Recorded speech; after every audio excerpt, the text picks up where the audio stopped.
ವಿಜ್ಞಾನ ಕೇಂದ್ರ ಹಿರೇಹಳ್ಳಿ ತೋಟಗಾರಿಕೆ ತಜ್ಞನಾಗಿ ಕೆಲಸ ಮಾಡ್ತಾ ಇದ್ದೀನಿ. ಭಾರತೀಯ ತೋಟಗಾರಿಕೆ ಸಂಶೋಧನಾ ಸಂಸ್ಥೆಯಲ್ಲಿ ಬರ್ತಕ್ಕಂಥ ಕೃಷಿ ವಿಜ್ಞಾನ ಕೇಂದ್ರ ಹಿರೇಹಳ್ಳಿಯಲ್ಲಿ ಬರುತ್ತೆ. ಕಳೆದ 2014-15ರಲ್ಲಿ ನಾವು ಈ ಜಮ್ನೇಳೆ ಬೆಳೆಯಲ್ಲಿ ಮುಂಚೂಣಿ ಪ್ರಾತ್ಯಕ್ಷಿಕೆಯನ್ನು ನಾವು ಕೈಗೊಂಡಿದ್ವಿ. ಆಯ್ದ ಒಂದು 5 ರೈತರುಗಳಲ್ಲಿ ನಾವು ತಾಕುಗಳಿಂದ ಪ್ರಾತ್ಯಕ್ಷಿಕೆ ಕೈಗೊಂಡಿದ್ವಿ. ಈಗ ನಾವು ನಾನು ಇಲ್ಲಿದ್ದೀನಿ. ಈ ತಾಕು ಏನಪ್ಪ ಅಂತಂದರೆ ಇದು ಪ್ರಗತಿಪರ ರೈತರ ತಾಕು. ಅವರ ಹೆಸರು ಶ್ರೀ ಕುಮಾರ್ ಅಂತ. ಅವರು ಯಲ್ಲಾಪುರ ತುಮಕೂರು ತಾಲೂಕು ಗ್ರಾಮದವರು.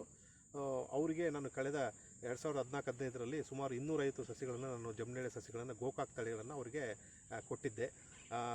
ನಮ್ಮ ತಾಂತ್ರಿಕ ಯಾವ ರೀತಿ ನಾವು ಅವರಿಗೆ ಹೇಳ್ಕೊಟ್ಟಿವಿ ಅದೇ ಚಾಕು ಏನಪ್ಪ ಅಂದರೆ ತಪ್ಪದೆ ಆ ಒಂದು ತಾಂತ್ರಿಕತೆಯನ್ನು ಅವರು ಅಳವಡಿಸಿದ್ದಾರೆ ಈ ತೋಟದಲ್ಲಿ. ಇವತ್ತು ತಾವು ನೋಡ್ಬೋದು ಈ ಮಟ್ಟಕ್ಕೆ ಅವರು ಒಳ್ಳೆಯ ಒಂದು ಸಸಿಯನ್ನು ಮರವಾಗಿ ಬೆಳೆಸಿ ಈಗ ಫಸಲು ಅವರು ತಗೊಳ್ಬೇಕಾಗಿದೆ. ಮುಂಬರುವ ಆಗಸ್ಟ್ನಲ್ಲಿ ಫಸಲು ತಗೊಳ್ಬೇಕಾಗಿದೆ. ಹೂವು ಈಗ ಬರ್ತಾ ಇದೆ. ಕಾಲಕ್ಕೆ ಅನುಗುಣವಾಗಿ ಅವರಿಗೆ ನಾವು ಮಾಹಿತಿಯನ್ನು ಕೊಡ್ತಾ ಬಂದ್ವಿ. ಯಾಕೆಂತಂದರೆ ಈ ಜಮ್ನೇಳೆ ಬೆಳೆ ಇತ್ತೀಚಿನ ದಿನಗಳಲ್ಲಿ ಇದು ಈ ಒಣ ಬೇಸಲ್ಲಿ ಬೆಳೀತಕ್ಕಂಥ ಒಂದು ಹಣ್ಣಿನ ಬೆಳೆ. ಔಷಧಿ ಗುಣ ಇರತಕ್ಕಂಥದ್ದು, ಸಾಕಷ್ಟು ಬೇಡಿಕೆ ಇರತಕ್ಕಂಥದ್ದು ಮಾರ್ಕೆಟಲ್ಲಿ. ಯಾಕಂದರೆ ನಾವು ಮಾರ್ಕೆಟಲ್ಲಿ ನಾವು ಜೂನ್, ಜುಲೈ, ಆಗಸ್ಟ್ 3 ತಿಂಗಳು ನೋಡಿದೆ ಅಂತಂದರೆ ಮಾರ್ಕೆಟಲ್ಲಿ ಸುಮಾರು 300-350 ರೂಪಾಯಿ kg ಈ ಹಣ್ಣು ಹೋಗುತ್ತೆ. ಭಾಳ ಅಲ್ಪಾವಧಿ ಮತ್ತು ಭಾಳ ಕಮ್ಮಿ ಪ್ರಮಾಣದಲ್ಲಿ ಮಾರ್ಕೆಟಲ್ಲಿ ದೊರೆಯುತ್ತೆ. ಬಟ್ ಹೆಚ್ಚು ಪ್ರಮಾಣದಲ್ಲಿ ಬೇಡಿಕೆ ಸಾಕಷ್ಟಿದೆ. ಹಾಗಾಗಿ 300-350 ರೂಪಾಯಿ kg ಇದು ಹೋಗ್ತಾ ಇದೆ. ಆಮೇಲೆ ಇಳುವರಿ ಭಾಳ ಕಮ್ಮಿ ಬರ್ತಕ್ಕಂಥದ್ದು ಮತ್ತು ಕ್ಷೇತ್ರನೂ ಭಾಳ ಕಮ್ಮಿ ಇದೆ. ಹಾಗಾಗಿ ಈ ಒಂದು ಪ್ರೇರಣೆಯಿಂದ ಕುಮಾರ್ ಅವರು ನೋಡಿ ಇನ್ನು ಹೆಚ್ಚು ರೈತರು ಇಂಥ ಒಂದು ಬರ ನಿರೋಧಕ ಮತ್ತು ಖುಷ್ಕಿ ತೋಟಗಾರಿಕೆಯಲ್ಲಿ ಈ ಒಂದು ಜಮ್ನೇಳೆ ಬೆಳೆಯನ್ನು ಅಳವಡಿಸಿದರೆ ಮುಂಬರುವ ದಿನಗಳ ರೈತರಿಗೆ ಹೆಲ್ಪ್ ಆಗುತ್ತೆ, ಜನಕ್ಕೂ ಹೆಲ್ಪ್ ಆಗುತ್ತೆ ಅಂತಲೇ ನಾನು ಹೇಳ್ಬೋದು. ನಮಸ್ಕಾರ, ನನ್ನ ಹೆಸರು ರಮೇಶ್ ಅಂತ. ಕೃಷಿ ವಿಜ್ಞಾನ ಕೇಂದ್ರ ಹಿರೇಹಳ್ಳಿಲಿ ಮಣ್ಣು ವಿಜ್ಞಾನಿಯಾಗಿ ಕೆಲಸ ಮಾಡ್ತಾಯಿದ್ದೀವಿ.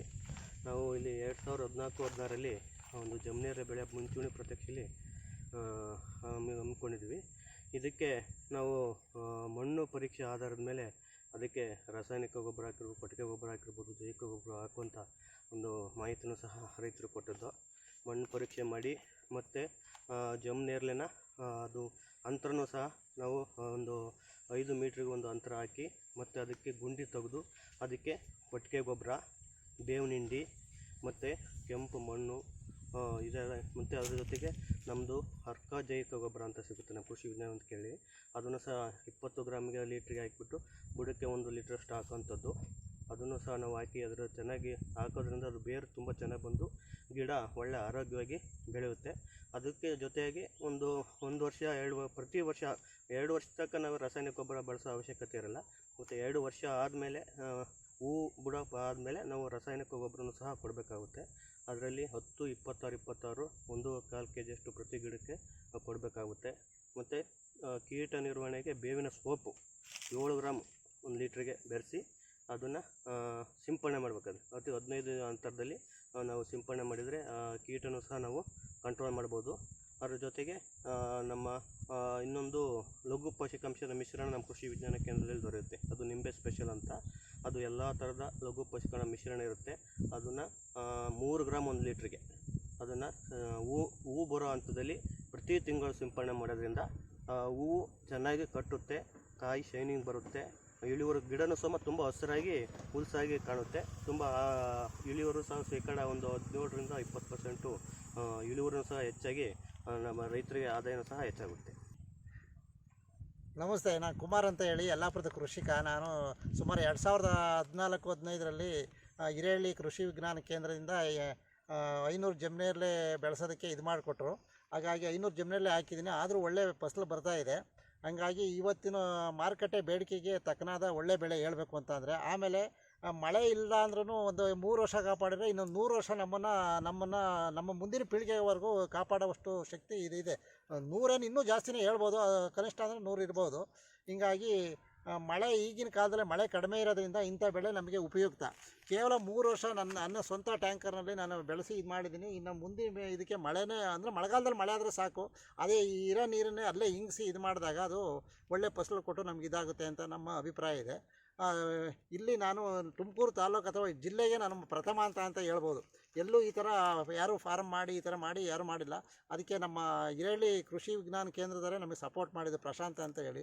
ಹಾಗಾಗಿ ಅವ್ರಿಗೆ ಧನ್ಯವಾದ ಹೇಳ್ತಾ ನಾನು ಒಳ್ಳೆ ಇದು ಮಾಡ್ತಾಯಿದ್ದೀನಿ. ದಯವಿಟ್ಟು ಭಾರತೀಯ ತೋಟಗಾರಿಕಾ ಸಂಶೋಧನಾ ಕೇಂದ್ರ ಹಿರೇಹಳ್ಳಿ ಈ ನಾವೊಂದು ಕೃಷಿ ವಿಜ್ಞಾನ ಕೇಂದ್ರ ಇರುವಂಥದ್ದು ರೈತರಿಗೆ ಒಂದು ವರದಾನ. ಇದರಲ್ಲಿ ಕುಮಾರ್ ಅವರು ನಮ್ಮ ಒಂದು ತುಮಕೂರಿನಲ್ಲಿ ಪ್ರಥಮ ರೈತ ಅಂತ ಹೇಳೋದಕ್ಕೆ ನಮ್ಗೆ ಹೆಮ್ಮೆ ಆಗುತ್ತೆ. 500 ಗಿಡ ಜಮುನೇಳೆ ಗಿಡ ಹಾಕಿದ್ದಾರೆ. ಅವ್ರಿಗೆ ಮುಂದಿನ ವರ್ಷ ಅಂದರೆ ಈ ವರ್ಷ ಒಂದು ಒಳ್ಳೆ ಫಸಲು ಬರೋದಕ್ಕೆ ಪ್ರಾರಂಭ ಆದಾಗ ಅದನ್ನು ತುಮಕೂರು ಮಾರ್ಕೆಟಲ್ಲಿ ಮಾರಾಟ ಮಾಡಿದ್ರೆ 350 ರೂಪಾಯಿ ಖಂಡಿತ ಸಿಗುತ್ತೆ ನಂಬಿಕೆ ಇದೆ. ಹಾಗೆ ಇದನ್ನು ಒಂದು ಬ್ರ್ಯಾಂಡಿಂಗ್ ಅಂತ ತುಮಕೂರಿನಲ್ಲಿ ಪ್ರಥಮ ರೈತ ಅಂತ ಹೇಳೋದು ಇದು ತುಂಬ ಒಂದು ಸಂತೋಷದ ಸಂಗತಿ. ಇದನ್ನು ಅವರು ಒಂದು ಬ್ರ್ಯಾಂಡ್ ಅಂತಲೇ ತೊಗೊಳ್ಬೋದು, ಯಲ್ಲಾಪುರದ ಜಂಬುನೇರಳೆ.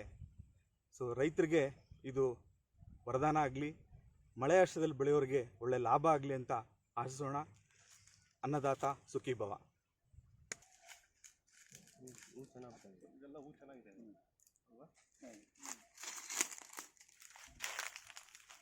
ಇದಕ್ಕೆಲ್ಲ ಸಿಪ್ಪಟೆ ಸಿಪ್ಪಟೆ ಏನು ಇದಕ್ಕೆ ಸಿಪ್ಪಟೆ ಎಲ್ಲ ಯಾಕಂದ್ರೆ ರಸಾಯನ ಕೀಡೆ ಬಂದು ನನ್ನಲ್ಲಿ ಫಾರ್ಮಲ್ಲಿ ಮೇನ್ ಇದೇ ಆಗೋದು. ಕಾಯಿ ಬಂದ್ಕೊಂಡು ಸಣ್ಣ ಕಾಯಿ ಮೀಟಿ ಬಂದ್ಕೊಂಡ್ರೆ ಅದು ಅಲ್ಲೇ ಶುರು ಆಗಿಬಿಡ್ತದೆ. ಒಂಥರ ಚುಕ್ಕಿ ಕಾಯಿ ಟೈಪ್ ಶುರು ಆಗುತ್ತೆ. ಅದು ರಸಾಯನ ಕೀಡೆ ಅದು ಬಂತಂದು ಮುಂದೆ ಹಂಗೆ ಬೆಳ್ಕೊಂತ ಹೋಗುತ್ತೆ. ಆಮೇಲೆ ಮುಂದೆ ಏನು ಸಿಂಪಡಣೆ ಮಾಡಿದ್ರೆ ನಿಮ್ಗೆ ಏನೂ ಆಗಲ್ಲ ಅಲ್ವಾ, ಕಂಟ್ರೋಲ್ ಬರೋಲ್ಲ. ಅದಕ್ಕೆ ಇವಾಗಿಂದಲೇ ಸಿಂಪಡಣೆ ಮಾಡಬೇಕು. ಆಮೇಲೆ ಇನ್ನೊಂದು ನಿಮ್ಗೆ ಹೇಳ್ಬೇಕಂತಂದ್ರೆ ಏನಂದರೆ ಜೇನುಪೆಟ್ಟಿಗೆ ಯಾಕೆ ಇಡಬಾರ್ದು? ನಾನಲ್ಲಿ ನಿಮಗೆ ಸಬ್ಸಿಡಿ ಮುಖಾಂತರ ಕೊಡ್ತೀನಿ, ಡಿಪಾರ್ಟ್ಮೆಂಟ್ಗೆ ಹೋಗ್ತಿರಲ್ಲ, ಅದು ಕಂಡಕ್ಟ್ ಮಾಡಿ ಅಲ್ಲಿ ಜೇನುಪೆಟ್ಟಿಗೆ ನಿಮಗೆ ಒಂದು ಎಷ್ಟು ಎಕರೆ ಇದೆ? 2 ಎಕರೆ ಅಂದರೆ ಸುಮಾರು ಒಂದು 6 ಜೇನುಪೆಟ್ಟಿಗೆ ಅಲ್ಲಲ್ಲಿ ಇಟ್ಟಿದ್ರೆ 9 ಇಳುವರಿ ಬರುತ್ತೆ. ಅದೊಂದು ವ್ಯವಸ್ಥೆ ಮಾಡಬೇಕಾಗ್ತದೆ. ಅದೊಂದು ಬೆನಿಫಿಟ್ ಆಗಿದೆ.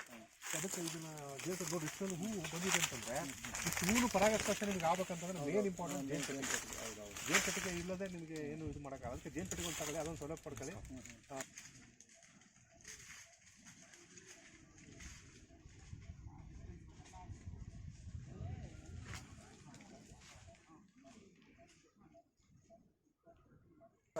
ಗೊಬ್ಬರ ಬರುತ್ತೆ ಗುಡಿಯಿಂದ ರಿಂಗ್ ಆಕಾರದಲ್ಲಿ ಕೊಡಬೇಕು. ಇಲ್ಲಿಂದ ಬಂದು ಇಲ್ಲೊಂದು ಈ ಪಾಯಿಂಟಲ್ಲಿ ಸೆಂಟ್ರ್ ಪ್ಲೇಸಲ್ಲಿ ಗೊಬ್ಬರ ಬರುತ್ತೆ. ಸುತ್ತಲ ಅದು ಬೇಕಾಗ್ತದೆ. ಇಲ್ಲ ಎಲ್ಲಿ ನಿಮಗೆ ಅಲ್ವಾ ಆಲ್ಮೋಸ್ಟ್ ಇದು ಮಧ್ಯ ಇದು 1.5 ಅಡಿ ಎಲ್ಲ ಗಿಡಕ್ಕೆ 1.5 ಅಡಿ ಬಿಟ್ಟು ಇಲ್ಲ.